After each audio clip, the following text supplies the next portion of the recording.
উৎসাহিত করা। মানুষ জীবনে উৎসাহ পেলে তার কাজ করা অনেক সহজ হয়ে যায়। এই নিয়ে আজকে একটা ছোট্ট গল্প বলবো। একদিন এক বাচ্চা ছেলে তার বোনকে নিয়ে কুল কুড়োতে গেল। কুল কুড়িয়ে তারা যখন ফিরছে তখন বাজারের মধ্যে দেখতে পেল একটা খেলনার দোকান। তার বোন সেই খেলনার দোকানের সামনে দাঁড়িয়ে পড়ে একটা খেলনা দেখতে লাগলো। কিছুটা এগিয়ে গেল, বাচ্চা ছেলেটা পিছনের দিকে তাকিয়ে দেখলো বোন ওখানে। সে ঘুরে বোনের কাছে গেল। সে তখন অভিভাবকের মতন ভাব দেখিয়ে ছোট্ট বোনকে বলল, কিরে ওইটা নিবি? বোন বলল হ্যাঁ। বলে আয় আমার সাথে ভেতরে আয়, বলে দোকানে ঢুকলো দুজনে।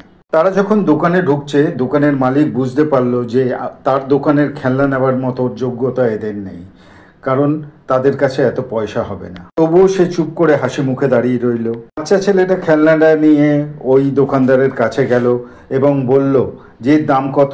দোকানদার হাসি মুখে শান্ত হয়ে বলল, তুমি যা দিতে পারবে। বাচ্চা ছেলেটা তখন তার পকেট থেকে 4 মুঠ কুল বার করে দিল। দোকানদার বলল, এ তো অনেক, 1 মুঠ দিলেই হবে, ওটাই ওটার দাম।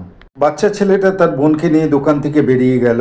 তখন কর্মচারী জিজ্ঞেস করলো, আচ্ছা মালিক, আপনি যে এত দামি খেলনাটা ওই 1 মুঠ কুলের জন্য দিলেন, এ তো আপনার লস হয়ে গেল, আপনি কেন দিলেন এটা? তখন দোকানের মালিক আরও একটু হেসে বলল, শোনো, আজও জানে না পয়সার দাম কত, কালও বুঝবে, ও বড় হবে, তখন ও সবসময় এই কথাটা মনে রাখবে, আর এই কথাটা মনে রেখে ও কারো না কারো ভালো করার চেষ্টা করবে।